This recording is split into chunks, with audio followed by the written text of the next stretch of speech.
It can be argued that the Ford Explorer ignited America's love affair with SUVs when it arrived in 1990. Ditching the truck architecture in 2011, it shares a platform with Taurus and Flex. 2016s were freshened with new fascias, suspension tuning, and sound insulation. In a country that's crossover crazy, it's the best-selling model of its kind sold in the US. Not that popularity is the only reason to buy something.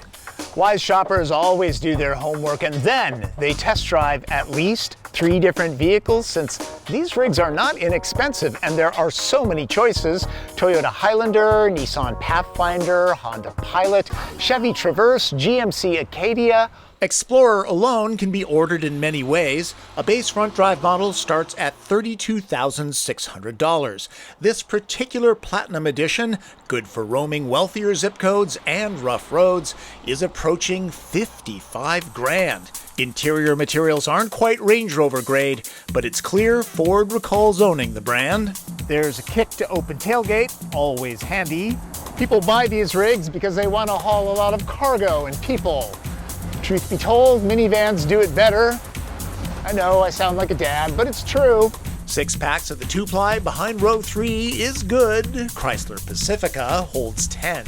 A nice touch, kids and pets can be tended to while the cargo capacity changes. With row 3 effortlessly dropped, Explorer is roomy at 15 bundles, just not as spacious as the van at 28.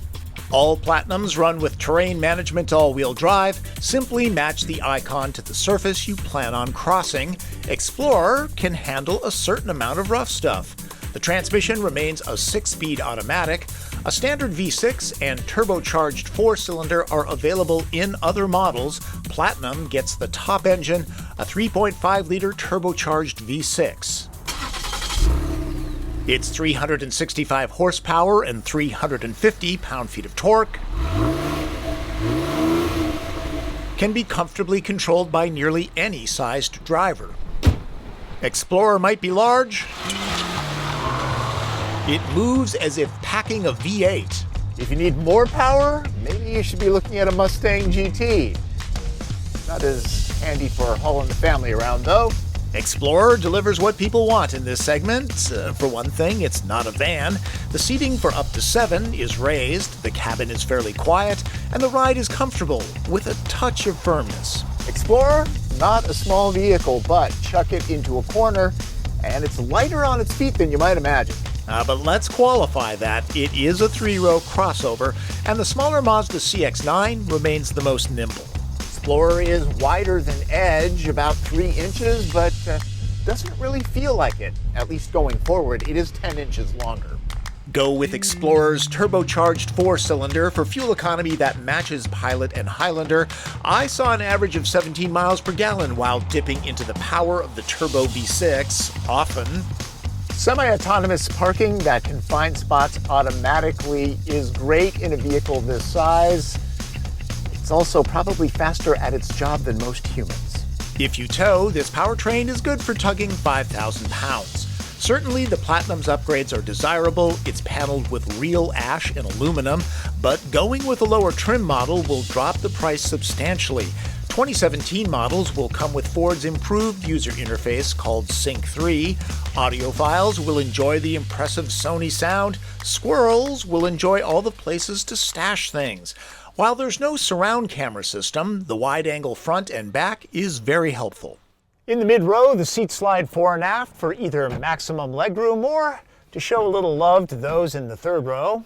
Some Explorers can seat 3 in row 2, eliminating this storage area. The USB ports charge devices quickly. Yes, there is a difference. If the seatbelts look a bit thick, it's because they have airbags in them. Very clever.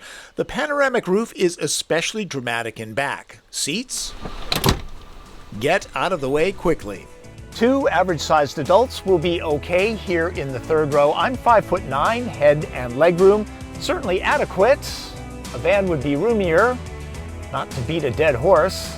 Between various trim levels and 3 engine choices, Explorer covers a lot of ground, with Platinum encroaching into Lincoln territory. A tip: explore all the possibilities for an Explorer that fits both budget and lifestyle. Perhaps you've noticed that law enforcement has drafted a police interceptor version of Explorer into duty. It's not called Explorer when it is. Fortunately, I have not had to deal directly with one, and I hope that you don't either. While it uses the same engine found in this Platinum, there are parts exclusive to it that you can't get. Not exactly the new Crown Vic, but I suspect you'll be seeing more of them cruising the highways.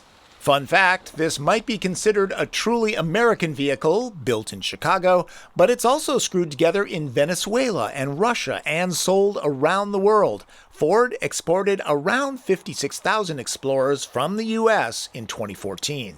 That is my opinion of the 2016 Ford Explorer Platinum. And let me stress one more time, test drive, test drive, test drive. I know it's not easy, but these are big investments and you really owe it to yourself. Chances are you haven't bought a car in 10 years. That seems to be about the average. And things have changed so much in the automotive industry. So if you're not out there exploring and experiencing these vehicles, you really don't know what you're missing. So get out there, okay? Make me proud. That's Driven. I'm Tom Voelk.